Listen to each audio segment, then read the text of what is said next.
Imagine a secret that could rewrite the very bedrock of American democracy. Not a scandal, not a conspiracy, but a forgotten truth, encoded in plain sight, waiting for the right moment to emerge. A truth so audacious, so interwoven with the destinies of the Founding Fathers, that its revelation could shake the nation to its core, even centuries later. This is the story of a cipher, a hidden message, and the relentless pursuit of its meaning. A pursuit that began in the blood-soaked trenches of the Revolutionary War and culminated in a dusty archive where the whispers of history finally gave up their most dangerous secret. Chapter 1. The Philadelphia Cryptographers and the Whispers of Treason. The year is 1777. The air in Philadelphia, the nascent capital of a rebellious new nation, is thick with the scent of rebellion, ink, and the pervasive anxiety. George Washington's Continental Army, battered and bruised, had endured the brutal winter at Morristown, and now, with the British threatening to seize Philadelphia, a new kind of battle was being waged within the city's genteel parlors and secret chambers, the War of Intelligence. Dr. Benjamin Rush, a signatory of the Declaration of Independence and a prominent physician, often found his nights consumed by more than just medical texts. He was a man of intense intellect and equally intense convictions. Convictions that sometimes led him down paths less traveled. His small study, tucked away on Walnut Street, was not merely a place for anatomical sketches and philosophical treatises. It was, in hushed tones, one of the nerve centers of American espionage. Tonight, the flickering candlelight danced across a collection of dispatches, not from battlefields, but from the shadow war being fought against British spies and Loyalist sympathizers. Among them was a new arrival, a gaunt, intense young man named Jeremiah Finch. Jeremiah wasn't a soldier, he was a cipher breaker, a quiet genius with an almost unnatural ability to see patterns in chaos, to unravel the intricate linguistic puzzles that held the fate of the fledgling republic in their fragile threads. "Another one, Jeremiah," Rush said, pushing a folded parchment across the polished mahogany desk. His voice, usually robust, was tinged with a weariness that went beyond mere fatigue. Intercepted from a courier heading north, disguised as a merchant of fine linens. Our informant at the dock swears by its provenance. Jeremiah picked up the parchment with a delicate touch, almost reverent. It was crinkled and bore a faint watermark, a stylized lion rampant, a known emblem of a powerful London banking house with deep ties to the British aristocracy. The message itself was a string of seemingly random letters, interspersed with numbers and strange, almost hieroglyphic symbols. It looked like nonsense, but Jeremiah knew better. To him, it was a song waiting to be deciphered, a hidden conversation between enemies. "The usual suspects, Doctor?" Jeremiah murmured, his eyes already scanning the text, his mind already racing through known transposition tables and substitution keys. He'd cut his teeth on simple Caesar ciphers and visionaire squares, but the British, particularly their intelligence chief Major John Andre, were growing increasingly sophisticated. "More complex than that, I fear," Rush sighed, running a hand over his thinning hair. "Our usual book cipher suspects, the Bibles, Shakespeare folios, even Poor Richard's Almanac have yielded nothing for the past few weeks. This feels different, more personal." Jeremiah nodded, his brow furrowed in concentration. He knew what Rush meant by personal. The intelligence emanating from New York, the British stronghold, had become increasingly precise, almost surgical. There were whispers of a high-level mole within the Continental Congress itself, or perhaps even within Washington's inner circle. The very idea was anathema, a poison spreading through the heart of their cause. "The numbers, they're too deliberate," Jeremiah observed, tracing a finger over a sequence, 17.3.22.9. Not random page numbers, perhaps a new variant of a grill cipher, or a keyword transposition with a rotating key. He pulled out his well-worn cipher wheel, a brass contraption of concentric rings, along with several sheets of vellum filled with his meticulous notes. His methods were a blend of mathematical precision and intuitive leaps. He studied the frequency of letters, looking for telltale E's and T's, the backbone of English. He searched for repeated patterns, common trigrams, the ghost of a message lurking beneath the surface. Hours passed in the hushed study. The city outside fell silent, save for the occasional clatter of a late-night carriage or the distant cry of a watchman. Rush occasionally offered a cup of lukewarm tea, but Jeremiah barely noticed. He was lost in the labyrinth of the cipher. Then, just as the first hint of dawn began to paint the eastern sky, a low gasp escaped Jeremiah's lips.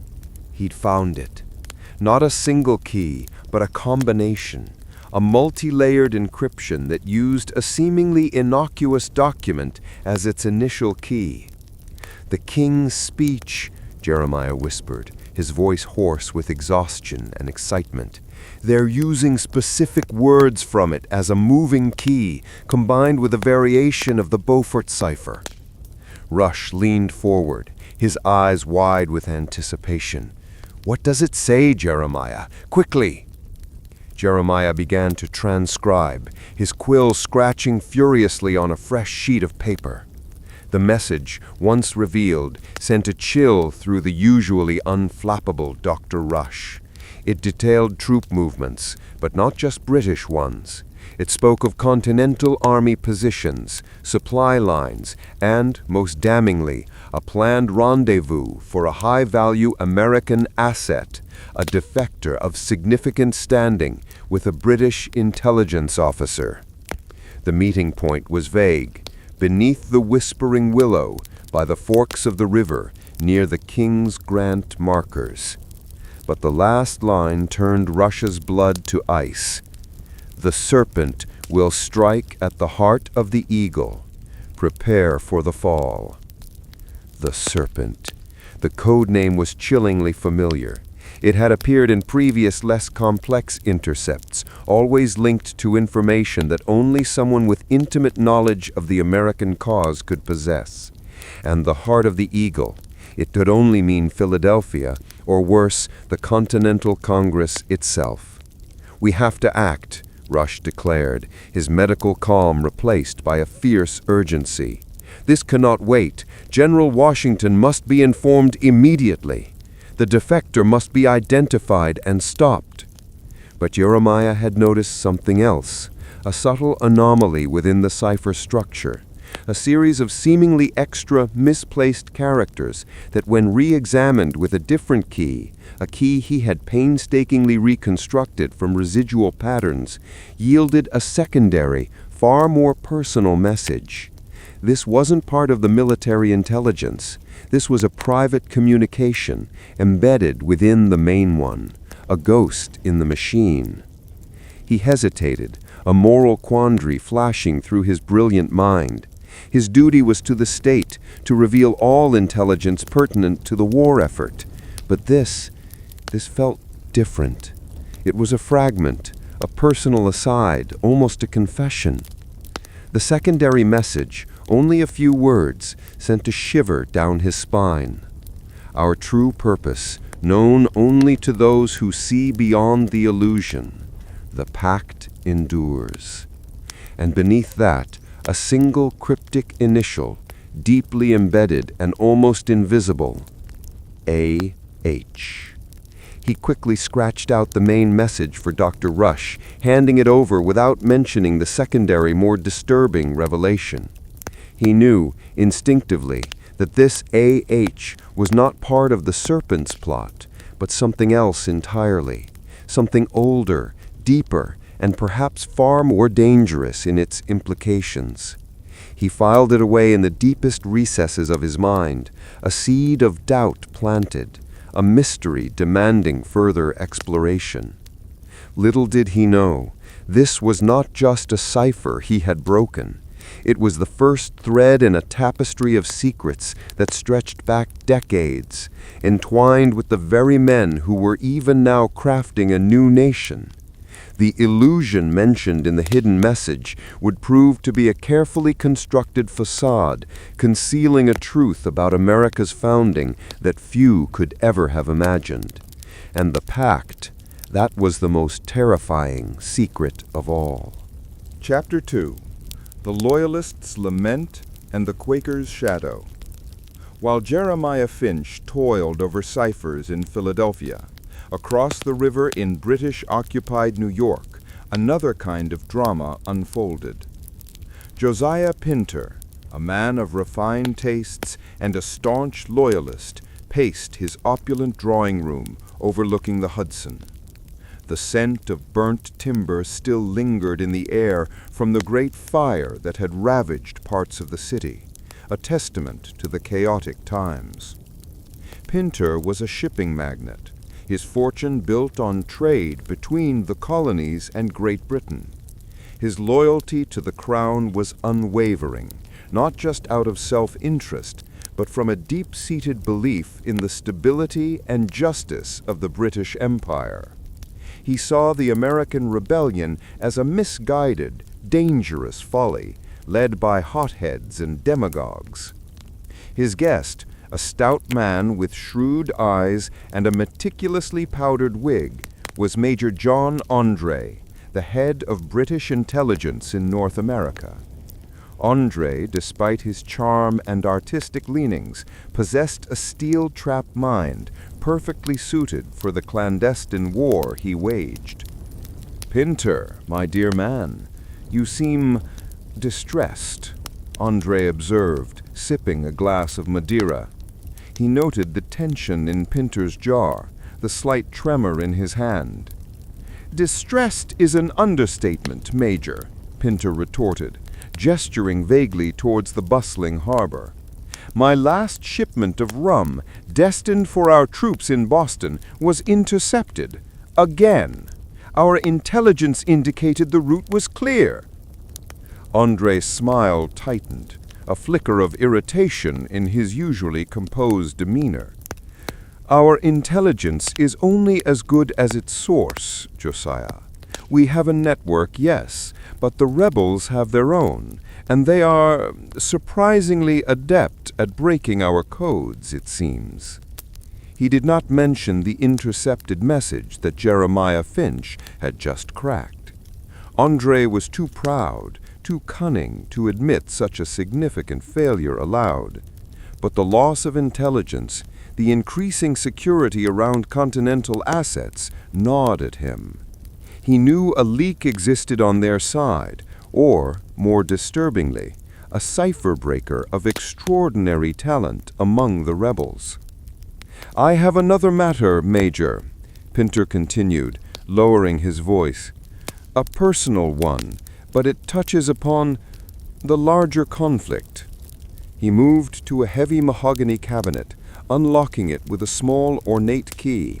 From within, he produced a leather-bound journal, its pages yellowed with age, its cover embossed with a faded, almost indistinguishable symbol, a coiled serpent entwined around an oak tree. Andre's eyes narrowed. "What is this, Josiah?"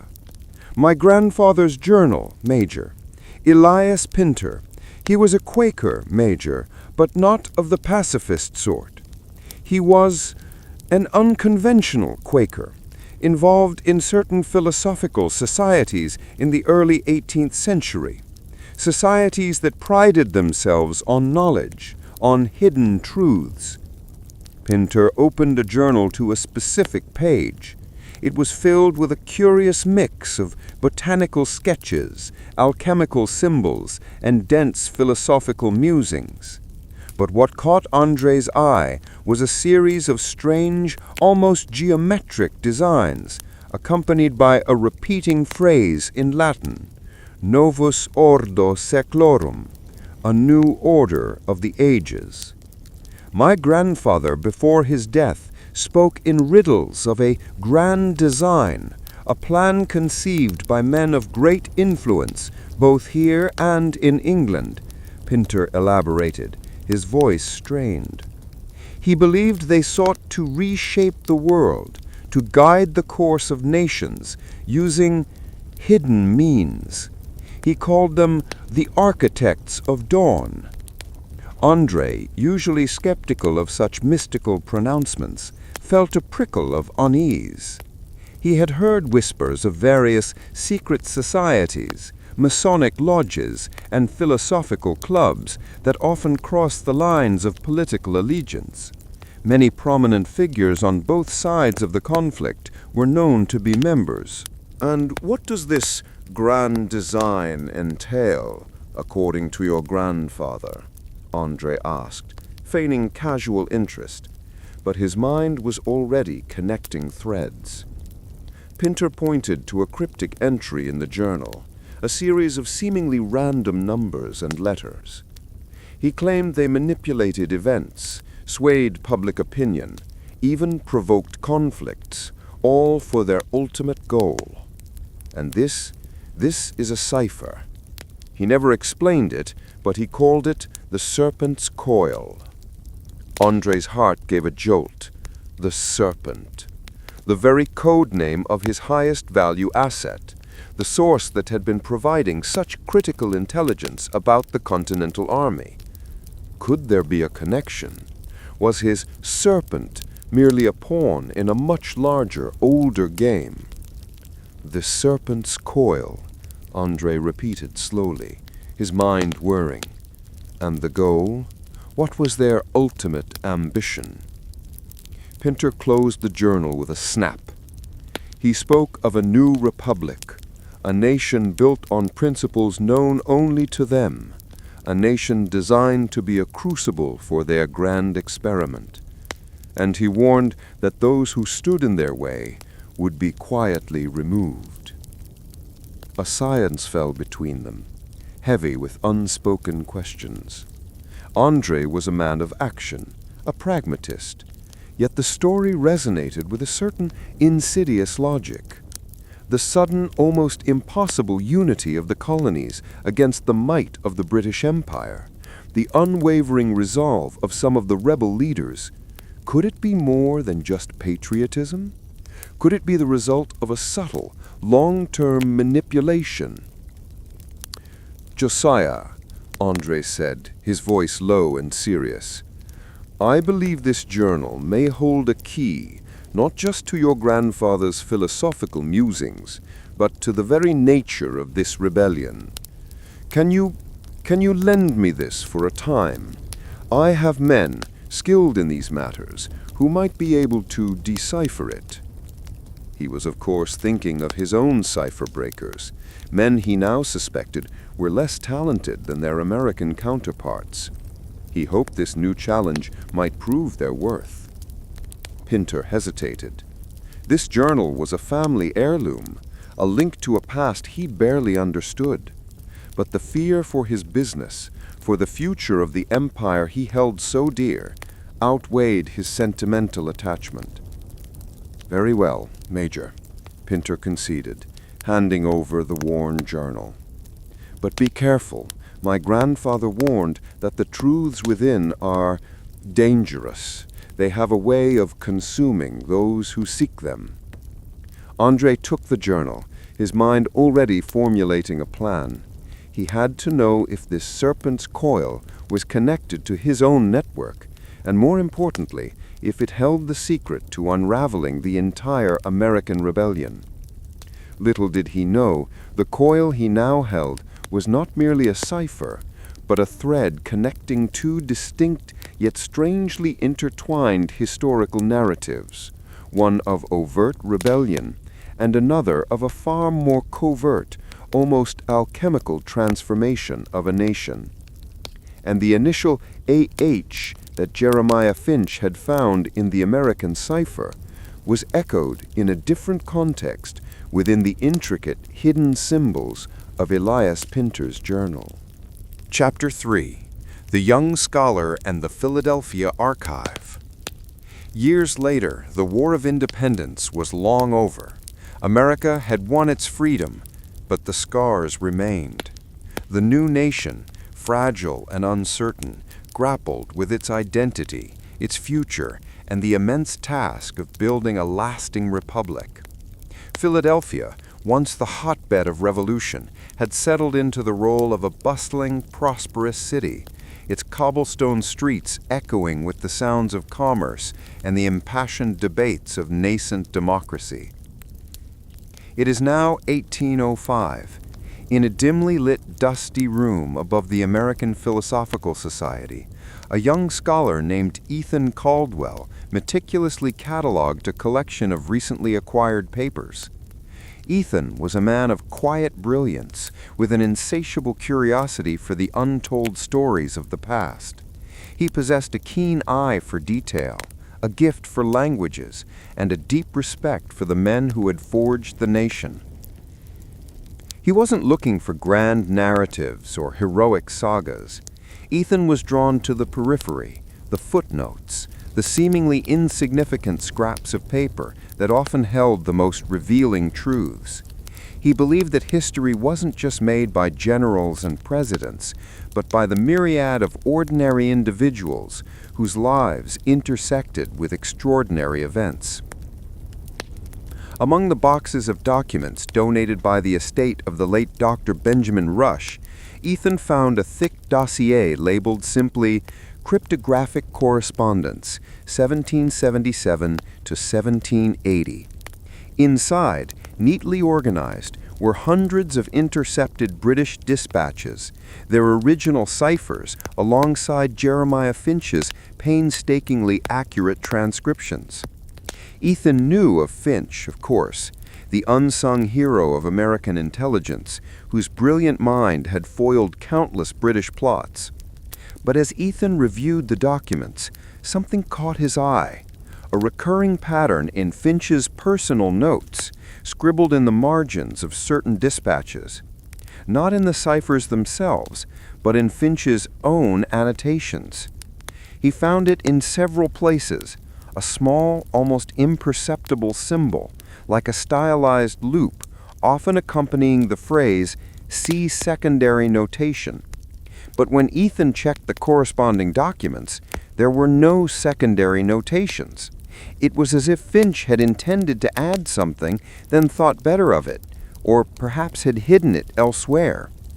Intrigued, Ethan carefully pulled out Finch's personal journal, also part of the Rush collection, kept separate from the official records.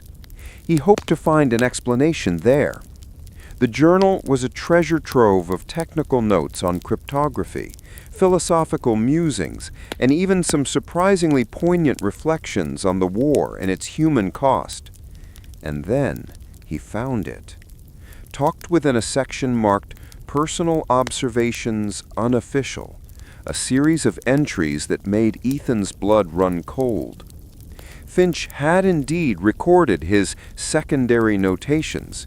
They were fragments, a string of seemingly unrelated observations and cryptic references. But one entry, dated shortly after the Serpent intercept of 1777, stood out. The Serpent's coil, not merely a cipher, but a legacy. Initial AH recurs, not a person, but a principle, or a pact. Observed similar markings in the Pinter-Andre dispatches, though those were never officially attributed to me. The Quaker's shadow looms large. Ethan's mind raced. Pinter-Andre dispatches?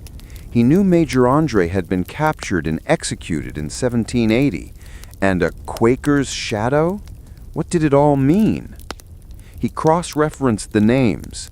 Josiah Pinter was a known loyalist, his vast shipping empire confiscated after the war. But what about the A.H.? He scoured the indexes of prominent figures from the Revolutionary era. Alexander Hamilton, Abigail Adams, Anthony Wayne? None seemed to fit the sinister, hidden context that Finch implied.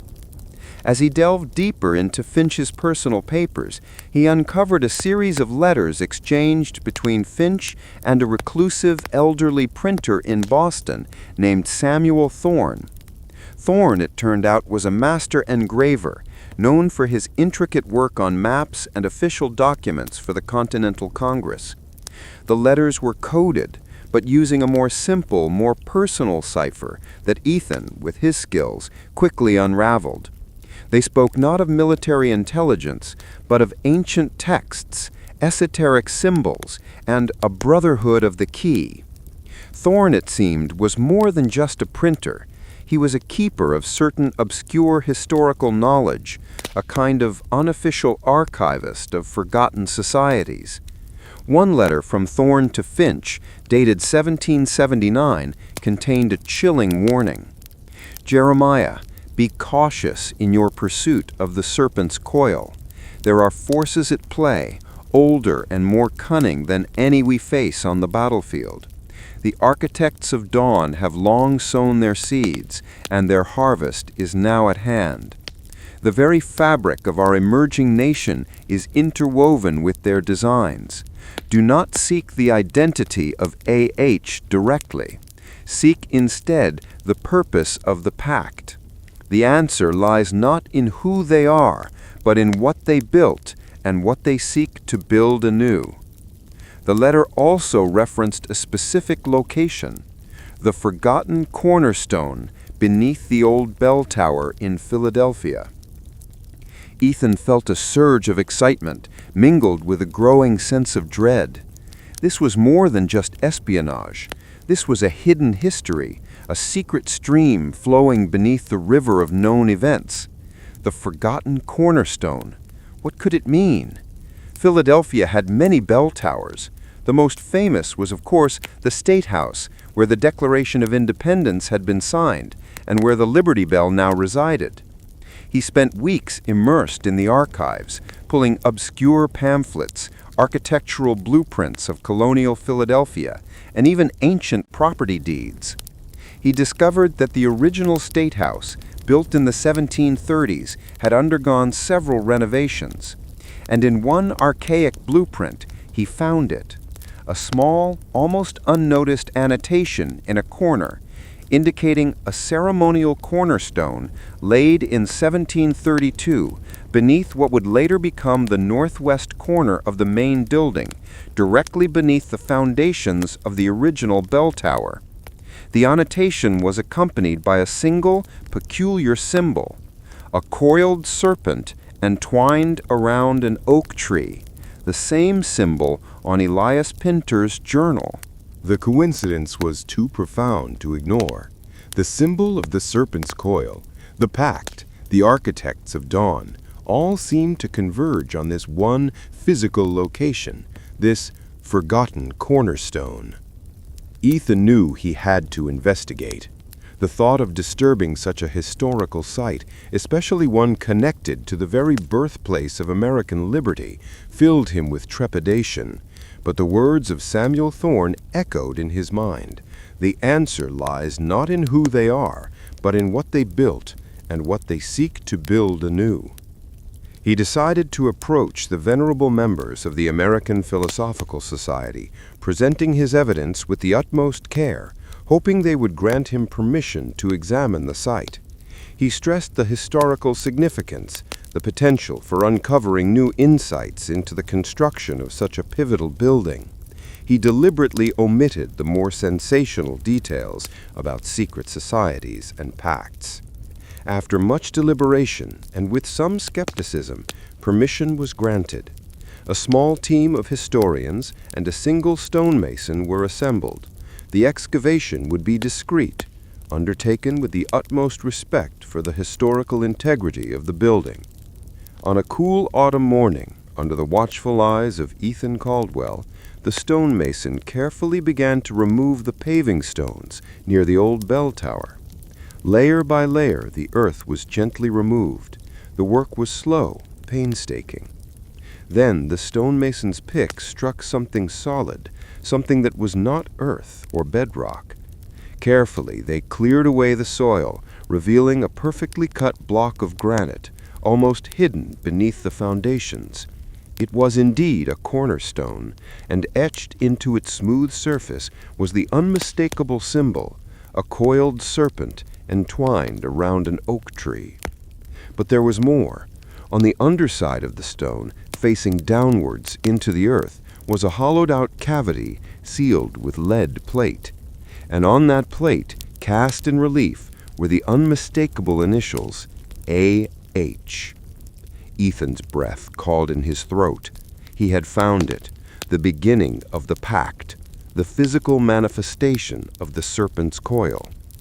With trembling hands, he instructed the stonemason to carefully pry open the lead plate. Inside the cavity, nestled in perfectly preserved soil, was a small, ornate wooden box crafted from dark, polished oak. It was surprisingly light. Ethan opened the box. Inside, resting on a bed of aged velvet, was not gold or jewels, but a single, meticulously preserved parchment scroll, tied with a faded crimson ribbon. And beneath it, a small silver compass, its needle still pointing north, intricately engraved with the same serpent and oak symbol. He carefully untied the ribbon and unrolled the parchment. The script was elegant, almost artistic, but its message was chilling. It was a document written in a complex cipher that was far more sophisticated than anything Jeremiah Finch had ever encountered. It was clearly designed to withstand the ravages of time and the scrutiny of lesser minds. But accompanying the cipher in clear, bold script was a preamble. It was a declaration not of independence, but of intent. It spoke of a brotherhood of light, of initiates who would guide the ages, and of a grand experiment to forge a new nation, not merely free from tyranny, but free to evolve according to a hidden blueprint. And then the signature, inscribed with a flourish that betrayed both confidence and secrecy. For the brotherhood and the fulfillment of the pact, A.H., Architect of Dawn. Ethan Caldwell, standing in the shadow of the birthplace of American liberty, felt the weight of history settle upon him. He had stumbled upon a secret so profound, so deeply embedded in the origins of his nation, that its implications were staggering. The story of America, as taught in schools, was one of noble ideals and heroic struggles, but this scroll hinted at another story, a hidden narrative, a subtle manipulation, a pact that predated the very notion of independence. He looked at the silver compass, its needle unwavering, pointing north, a symbol of guidance, of direction. But whose direction, and toward what ultimate destination? The serpent's coil was not just a cipher for military intelligence. It was a symbol, a philosophy, a hidden hand guiding the destiny of a nation. And Ethan Caldwell, the quiet scholar, had just uncovered its physical key. His journey into America's founding crypts had just begun. The task now was to decipher the scroll, to understand the pact, and to truly comprehend what it meant to be an architect of dawn. And in doing so, he would unveil a truth about America that would forever change how its history was understood.